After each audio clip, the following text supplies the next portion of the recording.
So immediately, this I already like better. Welcome back to Dastardly Hamster, where we try to convert each other into fans of our favorite bands. So, Liam, you have just listened to 3 Slipknot songs in a row, and you need a break from metal. But because you liked those 3 songs, that means I get a one off, which is a song that you have to listen to whether you like it or not. Today, I'm going to abuse my privilege and play you 2 songs. First, I'm going to play you Hound Dog by Elvis Presley. And then I'm going to play you Hound Dog by the original Big Mama Thornton. Okay. So we'd talked about this song before, and you thought that it was about a hound dog? Yeah, I mean, I'm not like big into Elvis, so I'm not really sure what it was about, but it seems to be about a hound dog. I can kind of see how you got there, with the title that says Hound Dog, but it actually has a much more interesting, deeper meaning, a lot more emotional context. So, first, let's listen to the Elvis version and see if you can figure out what the lyrics are actually about. And if not, then we will listen to the original by Big Mama Thornton and see if you are able to figure out the lyrics from that. Sounds good. Elvis, your new record hit, I predict it's going to be one because I've heard you rehearse it. You're going to record it tomorrow called Hound Dog. I got you a very cute little hound dog right here. And away you go. Who's that?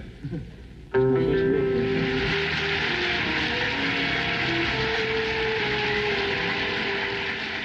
ain't nothing but a hound dog, crying all the time. You ain't nothing but a hound dog, crying all the time. Well, you ain't never gonna rather, and you ain't no friend of mine. Well, I said you was high class.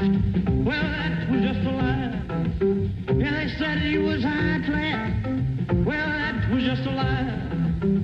Yeah, you ain't never gonna rabbit, and you ain't no friend of mine. You ain't nothing but a hound dog, crying all the time. You ain't nothing but a... I like how he starts laughing. Yeah. So first of all, is this actually how short this song is? Like, this is a really short song. It's a short song. I actually, now that I think about it, I don't know any other part of this song. It's just this chorus, eh? I think so. Oh, okay. Well, they did say he was going to be recording it tomorrow, so maybe it was like a no spoilers thing. I got to be honest, I don't remember if I've ever listened to the full thing. Oh, okay. Maybe I have, maybe I haven't, but I don't actually know. Maybe it's just the live version for TV was short. I don't know. Huh.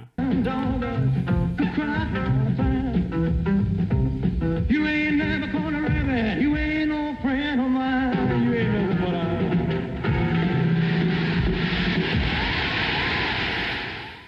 So I heard a couple things in there about how something about like being high class. I heard something about you ain't no friend of mine. And then I think he said you're crying all the time, but I could have misheard that. I mean, it doesn't sound like it's about a hound dog, even though like they're using the hound dog imagery. Mm-hmm. It sounds like a hound dog is a metaphor for something else. What exactly it's a metaphor for, I'm not sure yet. All correct. You're definitely headed in the right direction, but I think that once you hear the original, you'll figure it out. Like I said, I'm not big on Elvis, so I mean, I would probably give that like a 1 out of 5. And it was too short to like really be, it's just not my style. Elvis annoys me, but I do think it's like objectively a pretty good song on its own. And also I know the original. So maybe Right. your rating of his will improve after you've heard hers. I think just objectively, I kind of have to give it a 3. It's not a bad song. Swip it out, huh? And bring on with a big round of applause.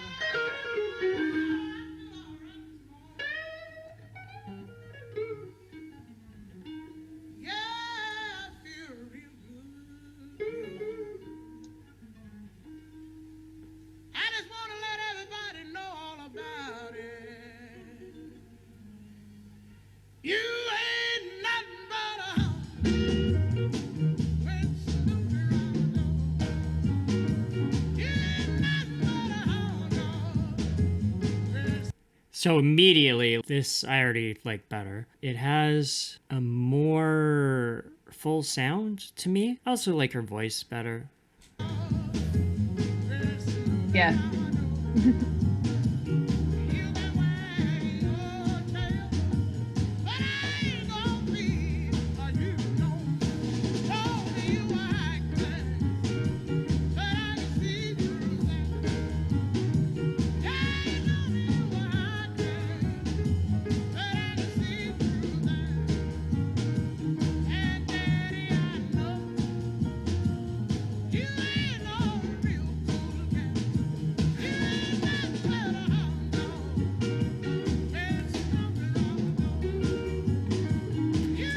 I like how the guitar is doing that, and it's following whatever she does. So it's almost like calling back to her in a way that a vocal might.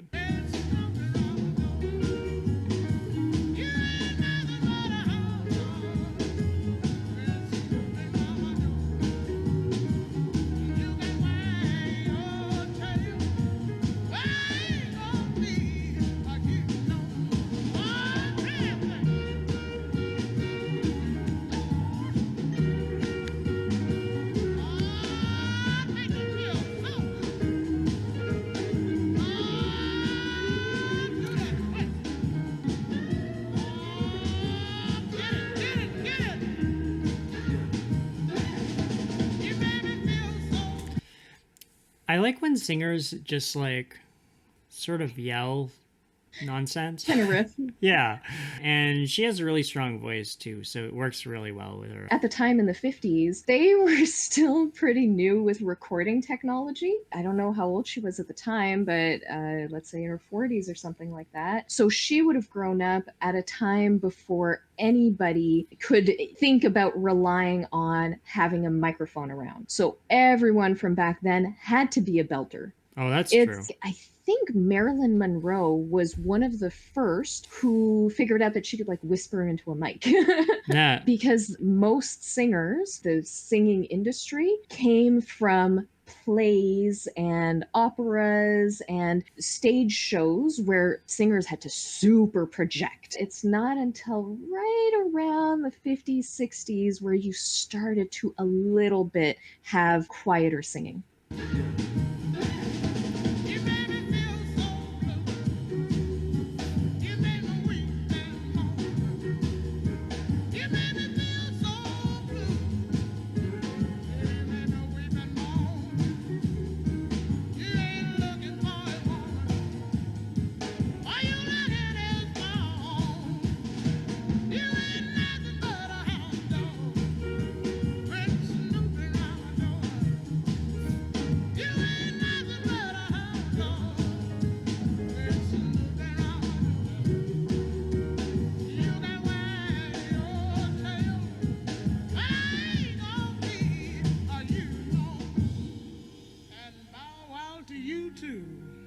Okay, so I think I heard something about like you're snooping around.